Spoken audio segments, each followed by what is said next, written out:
지금 읽은 디모데후서 3장 15절에서 17절 말씀을 가지고 말씀의 능력이라고 하는 제목으로 하나님 말씀 증거하도록 하겠습니다. 몸의 힘은 근력 운동을 통해서 우리가 얻을 수 있습니다. 성도들의 힘은 어떤 것으로 얻을 수 있을까요? 하나님의 말씀으로 얻을 수 있습니다. 운동하는 사람에게 가장 중요한 것은 기본기입니다. 기본기에서 모든 것이 나오기 때문에 그렇습니다. 그렇다면 신앙생활하는 사람들에게 가장 기본기가 되고 기초가 되는 것은 무엇인가? 그것은 바로 하나님의 말씀입니다. 하나님의 말씀은 모든 것에서부터 시작이 됩니다.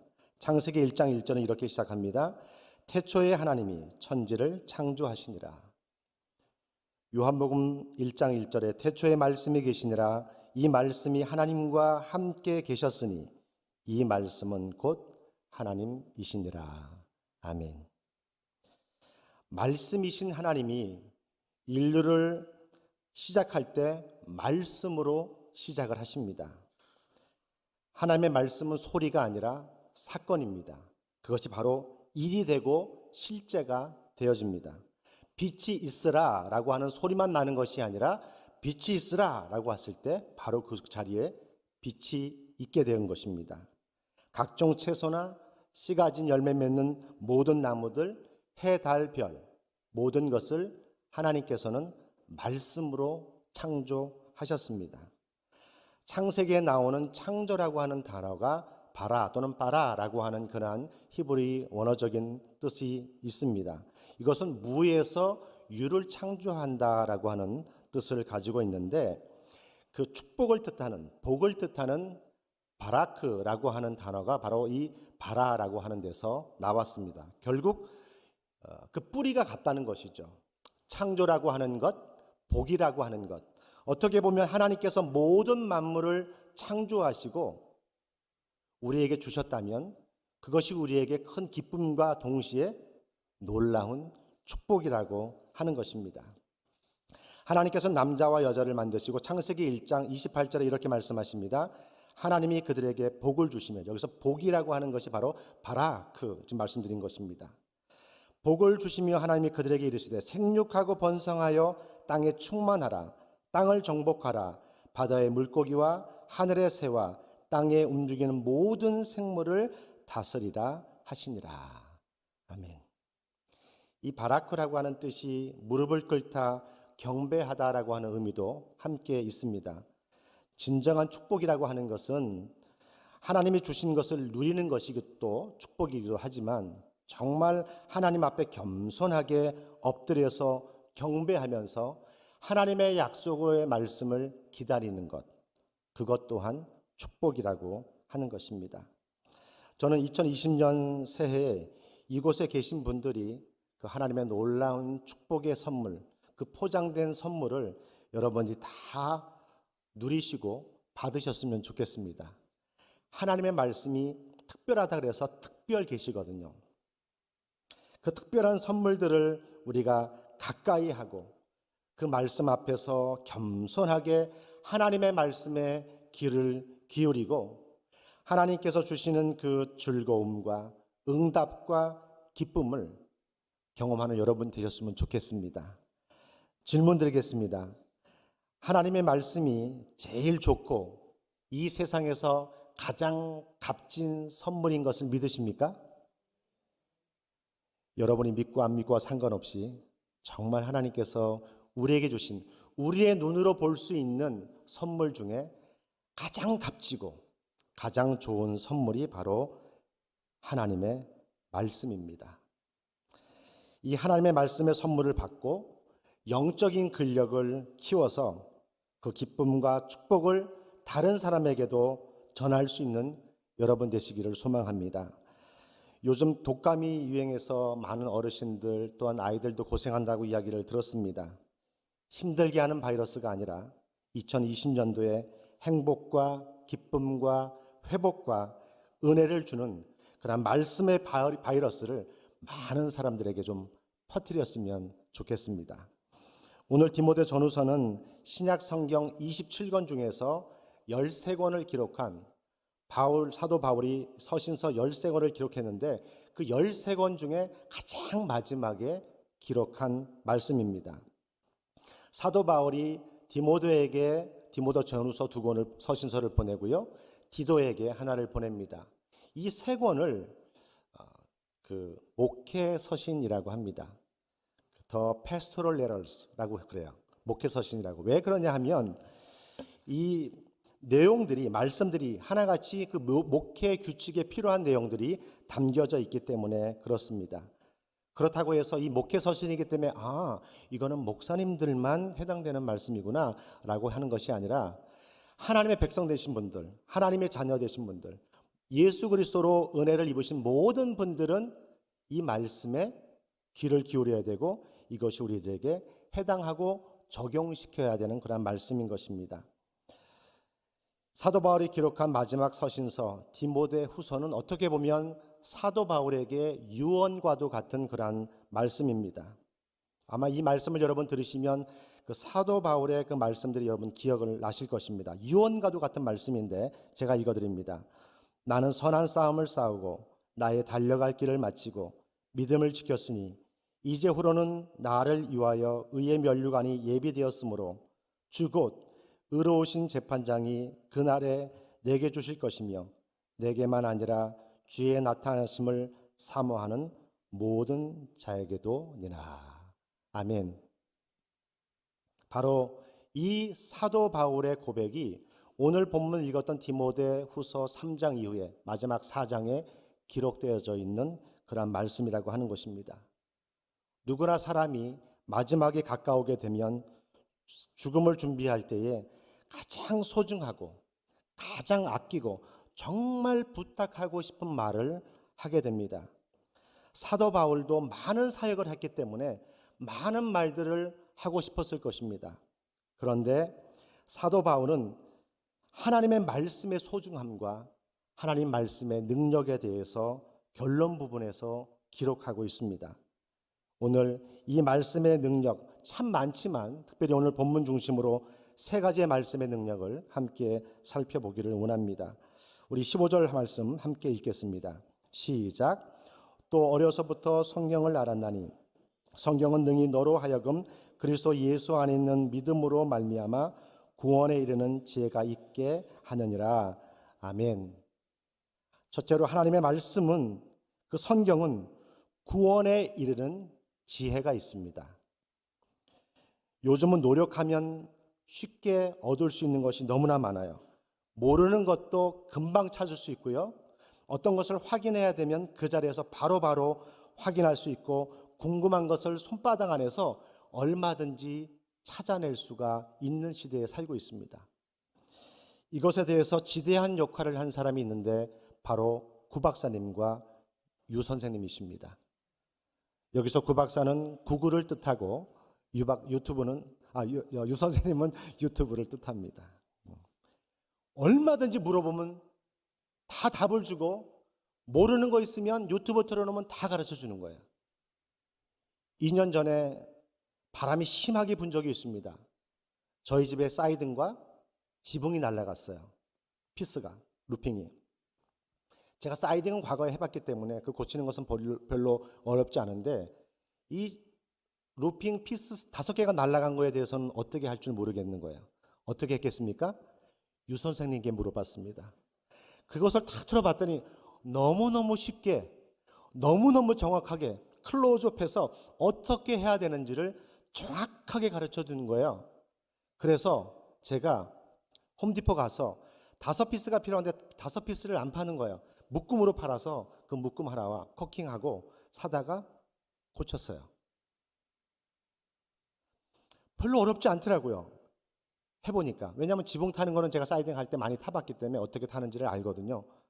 그 시키는 대로 하니까 딱 고쳐지더라고요. 물론 돈을 세이브하겠다는 마음으로 위험을 무릅쓰고 했지만 그래도 어렵지 않게 배워서 할 수 있습니다.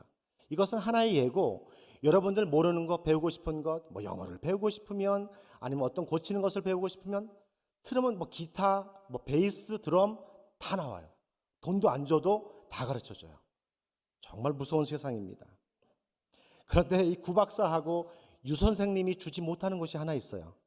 그것이 바로 구원에 이르는 지혜를 못 줍니다. 오직 구원과 거듭남은 하나님의 말씀으로부터 시작합니다. 젊은 수도사 마틴 루터가 가지고 있었던 영적인 고민이 있었어요. 그것이 무엇이냐 하면 하나님의 의에 대한 것이었어요. 공의로우신 하나님은 우리의 죄를 그냥 두시지 않기 때문에 심판하셔야만 한다는 분이죠. 그렇기 때문에 이 루터는 하나님 앞에 선행을 하고 거룩한 삶을 살려고 너무나 노력을 했습니다. 그뿐만 아니라 자기가 지은 죄에 대해서 용서받기 위해서 라레탄이라고 하는 성당에 가서 빌라도의 계단이라는 곳을 주기도문을 외우면서 무릎으로 한 걸음 한 걸음 무릎으로 기어 올라갑니다. 다 올라갔는데 죄의 문제는 여전히 남아있는 거예요. 그리고 용서에 대한 확신은 없고 남은 것은 무릎에 몸에 피멍밖에 안 남은 거예요. 그러던 어느 날 이 루터를 변화시킨 놀라운 말씀이 있습니다. 그 말씀이 바로 로마서 1장 17절 말씀입니다. 우리 함께 읽겠습니다. 시작. 복음에는 스크린이 안 나와요? 그럼 제가 읽겠습니다. 뭐 걱정하십니까? 제가 읽어드렸는데. 복음에는 하나님의 의가 나타나서 믿음으로 믿음에 이르게 하나니 기록된 바 오직 의는 믿음으로 말미암아 살리라 함과 같으니라. 아멘. 오직 의인은 믿음으로 말미암아 살리라. 아무리 노력해도 의인이 될 수 없다는 것을 말씀을 통해서 깨닫게 된 것입니다. 예수를 믿으면 죄인임을 확인하게 되어지고 기쁨에 앞서 우리는 회개를 하게 됩니다.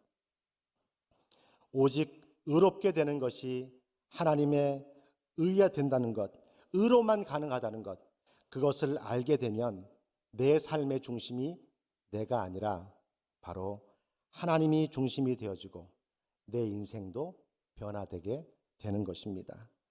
베드로전서 1장 23절에 너희가 거듭난 것은 썩어질 씨로 된 것이 아니요 썩지 아니할 씨로 된 것이니 살아있고 항상 있는 하나님의 말씀으로 되었느니라. 아멘. 요한복음 20장 31절에도 그렇게 말씀하십니다. 오직 이것을 기록함은 너희로 예수께서 하나님의 아들 그리스도이심을 믿게 하려 함이요 또 너희로 믿고 그 이름을 힘입어 생명을 얻게 하려 함이니라. 아멘. 하나님의 말씀의 기록이 목적이 바로 하나님의 아들인 예수 그리스도를 믿게 하기 위함이라고 하는 것입니다. 그래서 성경을 보면 어디를 펴도 창세기부터 요한계시록까지 어디를 펴도 그곳에 예수 그리스도가 주인공이 되어지기 때문에 그곳에 예수의 피가 흐르고 예수의 은혜가 그 성경 속에 있는 것입니다. 그래서 모디 선생님이 이렇게 말씀했습니다. 하나님의 말씀은 정보가 아니다. 인포메이션이 아니다. 변화를 위한 책이다. 트랜스포메이션이라고 이야기를 했습니다. 그렇습니다. 말씀이라고 하는 정보를 얻는 인포메이션이 아니라 이 말씀들을 대할 때 그 안에서 놀라운 변화가 일어나게 되는 것입니다. 왜요? 그 안에 예수 그리스도가 있고 예수 그리스도의 보혈과 은혜가 성경의 중심에 있기 때문에 그렇습니다. 둘째로 하나님의 말씀은 하나님의 감동으로 기록되었습니다. 16절 말씀입니다. 성경 있으신 분들 함께 읽겠습니다. 시작. 모든 성경은 하나님의 감동으로 된 것으로 교훈과 책망과 바르게 함과 의로 교육하기에 유익하니. 이 하나님의 감동이라고 하는 것이 그 감동이라는 뜻이 하나님의 숨, 호흡이라고 하는 뜻이 담겨져 있습니다. 성경은 약 40여 명의 저자가 1500년에 걸쳐서 기록되어져 있는 말씀입니다. 그런데 그 말씀이 그 저자의 생각만 들어져 있는 것들이 아니라 그곳에 하나님의 감동, 즉 하나님의 호흡, 하나님의 숨결이 함께 담겨져 있습니다. 그래서 말씀을 읽을 때 하나님의 생명을 느낄 수가 있는 것입니다. 하나님의 숨결을 느낄 수가 있는 것입니다. 그렇기 때문에 그곳에서 엎드러지고 강한 자도 넘어지고 약한 자도 일어서는 놀라운 역사가 그 말씀 속에 있는 것입니다. 하나님이 흙으로 아담을 만드시고 그 코에 생기를 불어넣었을 때에 생명이 되었습니다. 말씀이 생명이거든요. 아무 소망이 없는 아골 골짜기와도 같은 그러한 곳에, 뼈만 남아있는 그곳에 하나님의 말씀이 선포되어지고 생기가 그곳에 들어갔을 때 뼈에 살이 생기고 근육이 생기고 큰 사람으로, 군대로 이루어지는 놀라운 역사가 일어나게 된 것입니다. 결국 그곳에 감동된 하나님의 말씀이 임할 때에 소망이 없던 그곳에 놀라운 생명이 일어나게 된 것입니다. 바꿔 이야기하면 너무나 비참하고 너무나 연약하고 소망이 없다 할지라도 호흡이 있고 생기가 있는 하나님의 말씀을 가까이 할 때에 그곳에서 놀라운 회복이 일어나게 되고 소망이 없는 사람이 소망을 갖게 되고 아무 가치 없다라고 했던 그 사람이 하나님 나라를 꿈꾸게 되는 것입니다. 그리고 기쁨과 감사의 자리로, 불평과 원망이 아니라 그것에 있어서 감사와 기쁨의 자리로 나아가게 되는 것입니다. 하나님의 말씀이 구원에 이르는 지혜가 있듯이 하나님의 말씀이 우리를 능력의 사람으로 변화시킵니다. 이 사실을 믿으십니까? 세 번째로는 성경은 하나님의 말씀으로, 하나님의 사람으로 온전케 하고 선을 행할 수 있는 능력을 주십니다. 우리 본문 17절 함께 읽겠습니다. 시작. 이는 하나님의 사람으로 온전하게 하며 모든 선한 일을 행할 능력을 갖추게 하려 함이라. 아멘. 그리스도인들은 자기 자녀, 자기만 구원받고 자신만 은혜만 누리면 된다라고 생각해서는 안 됩니다. 만약에 그렇게 생각한다라고 한다면 그것이 정말 참다운 말씀에 기초된 변화라고 할 수가 없습니다. 말씀은 나만 변화시키는 것이 아니라 다른 사람의 영혼을 구하고 내가 받은 놀라운 은혜를, 복음을 다른 사람에게도 전하고 선포하게 되는 것입니다. 17절 말씀, 하나님의 사람으로 온전하게 하며 모든 선한 일을 행할 능력을 갖추게 하려 함이라. 하나님의 사람으로 온전하다라고 하는 이 말씀은 어떤 이 일에 있어서 적절하게 훈련되고 준비된 것을 말씀합니다. 그 기초가 무엇이냐면 그 준비되는 기초가 말씀에 기초하고 있습니다. 말씀을 통해서 훈련된 사람이 모든 선한 일들을 하는데, 모든 다른 사람을 섬기는 일에 있어서 적합하다, 합당하다라고 하는 것입니다. 딱 맞다는 거야. 그 일을 하는 데 있어서. 선한 일을 하는 것 대단히 중요합니다. 그러나 더 중요한 것은 무엇이냐면 말씀으로 양육된 사람들이 신앙의 기초 안에서 사람들을 섬겨야 한다는 것입니다.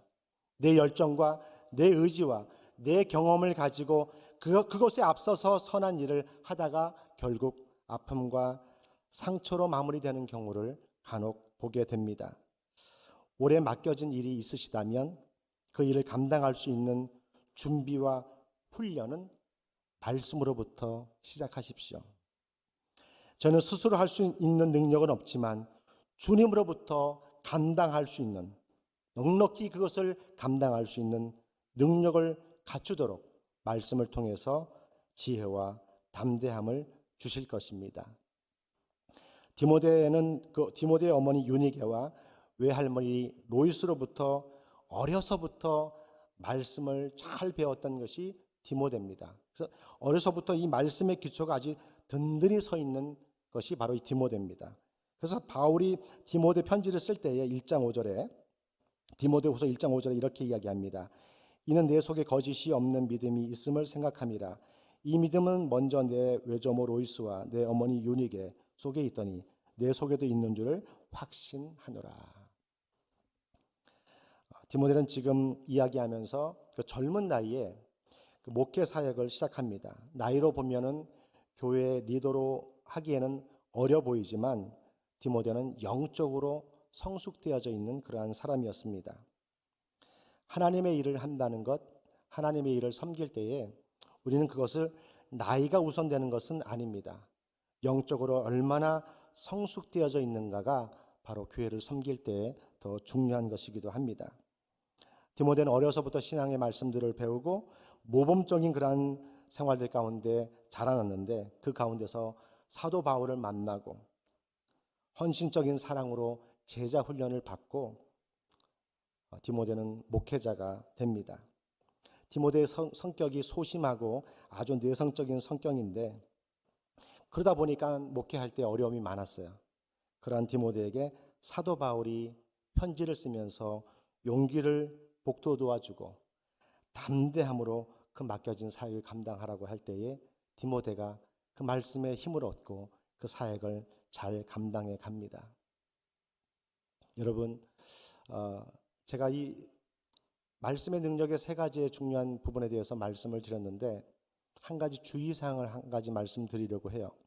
우리가 약을 사도 거기에 보면은 주의사항이 나와져 있거든요. 뭐 200ml 이상은 드시지 마세요. 뭐 식사 후에 드세요. 이런 것들이 나와져 있거든요. 저는 그것을 괜찮습니다. 막 드시면 탈이 나거든요. 근데 그 주의사항을 제가 하면서 지난주에 한 가지 경험했던 일이 있습니다. 아마 그 얘기를 들으면서 뭔 말씀을 하실 건가 이제 이야기가 될 것 같아요. 지난주에 제가 이제 저녁에 운동을 갈까 하다 집에 왔거든요. 집에 왔는데 그 밥솥에 밥을 여니까 하얀 밥이 가득 차 있는 거야. 보통 한 2, 3인분 되더라고요. 제가 간혹 밥을 많이 안 먹는데 이제 이게 그 고추장과 김치와 그 무채 같은 거 이렇게 막 비벼 먹는 걸 이렇게 좋아하니까 고추장만 있어도 괜찮아요. 하얀 밥에 3분의 1을 제 양을 떠서 3분의 1을 마이크로웨이브에 대해서 다 고추장을 비벼서 김치하고 무채하고 다 먹었어요. 얼마나 맛있습니까? 여러분 군침을 도는데 그래서 물도 마시고 3분의 1을 먹었는데 너무 맛있는 거예요. 가서 또 밥솥에 3분의 1을 또 떴어요. 그래서 또 데워서 또 먹었어요. 그런데 이제 갈등이 생긴 게 뭐냐면 3분의 1을 남겨놓으면 어차피 1인분도 아닌데 왜 이것만 남겨놓냐고 이야기도 들을 것 같고 그래서 에라 모르겠다 그걸 다 먹었어요. 팍팍 비벼서 싹 먹었습니다. 아주 흡입을 하듯이.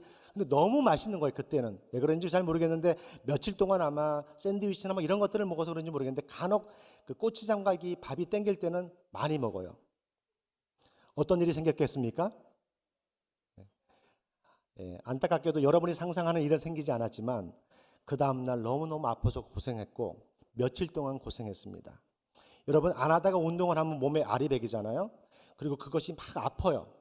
마찬가지요. 제가 적당한 정해져 있는 양을 먹어야 되는데 거기에 2배를 먹은 거예요. 저희 와이프도 와서 깜짝 놀라는 거예요. 이걸 다 먹었냐고.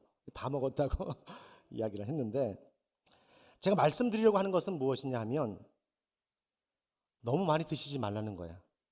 너무 많이 읽지 말라는 거예요. 여러분들 간혹 신년이 되면 새해가 되면 결단을 합니다. 결심을 하고 내가 올해 안에는 성경을 일독을 하겠다. 아니 3개월 안에 일독을 하겠다. 막 이러면서 막 말씀을 읽어요. 요즘은 또 이렇게 들려주는 그 옵션이 많아서 읽지 않아도 말씀을 계속 들려줍니다.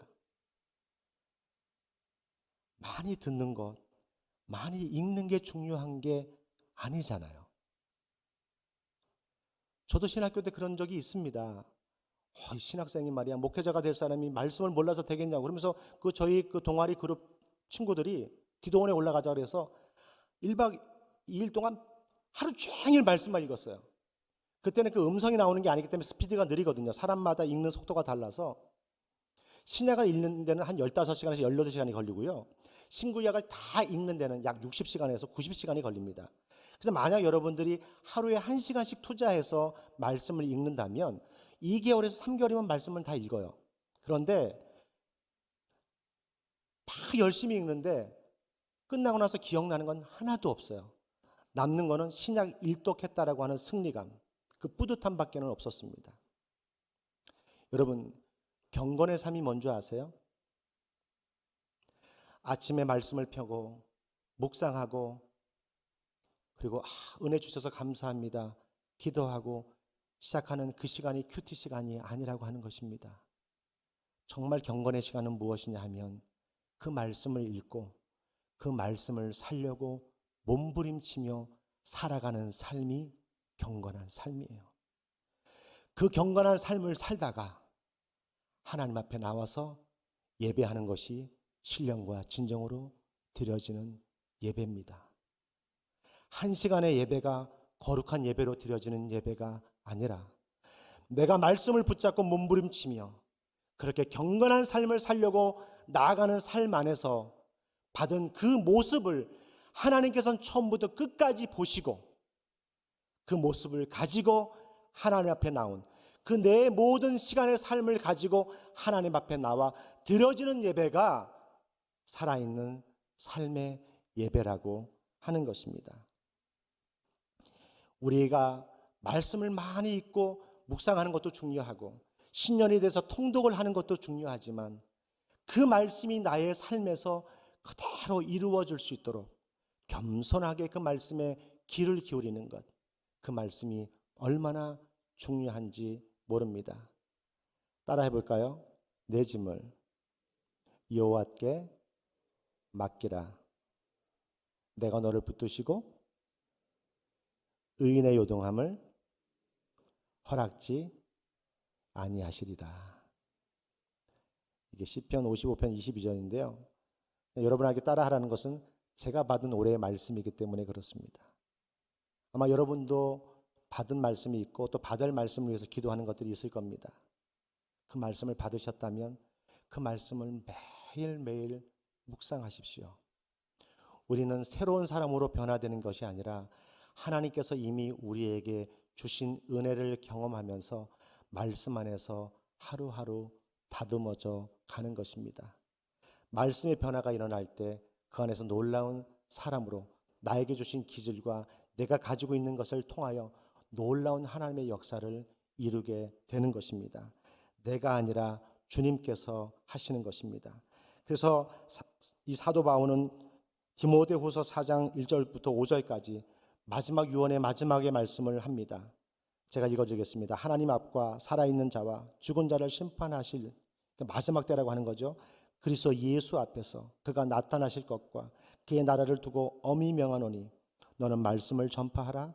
때를 얻든지 못 얻든지 항상 힘쓰라. 범사의 오래 참음과 가르침으로 경책하며 경계하며 권하라. 때가 이르느니 사람이 바른 교훈을 받지 아니하며 귀가 가려워서 자기의 사역을 따를 스승을 많이 두고 또 그 귀를 진리에서 돌이켜 허탄한 이야기를 따르리라. 그러나 너는 모든 일에 신중하여 고난을 받으며 전도자의 일을 하며 내 직무를 다하라. 사도 바울이 자기의 힘을 다해서 나이가 들어가면서 자기 주위 사람들이 다 떠나고 정말 외롭고 힘든 가운데서 그는 이 말씀을 기록한 것입니다. 그리고 나의 달려갈 모든 것을 갖다라고 고백하고 있는 것입니다. 하나님의 말씀을 읽고 묵상하며 그 말씀에 순종하는 것과 그 말씀을 전하는 것은 우리가 해도 되고 안 되고가 아니라 바로 사는 것과 죽는 것의 문제라고 하는 것입니다. 일렉티브 선택이 아니라 리카이어드, 바로 우리의 당연히 해야 될 의무라고 하는 것입니다. 고대 기독교 신학자 데오도레는 기독교인은 모든 시간을 그리스도를 위해 말하는 기회로 생각해야 한다라고 말했습니다. 하나님의 말씀의 능력을 경험하는 것과 그 경험한 하나님의 말씀을 전하는 것이 주님 오실 때까지 저희가 감당해야 할 사명이라고 주님이 말씀하셨습니다. 왜냐하면 하나님의 말씀은 값싼 즐거움이 아니라 가장 행복한 시간을 예수 그리스도를 통해 우리에게 주시기 때문입니다. 저와 여러분이 2020년 한 해도 하나님의 말씀 때문에 참된 행복을 경험하고 그 은혜와 사랑을 전하고 또 나누는 시간들이 되시기를 주의 이름으로 간절히 축원합니다. 아멘. 기도하시겠습니다. 우리 함께 기도 제목 놓고 기도하고 마치도록 하겠습니다.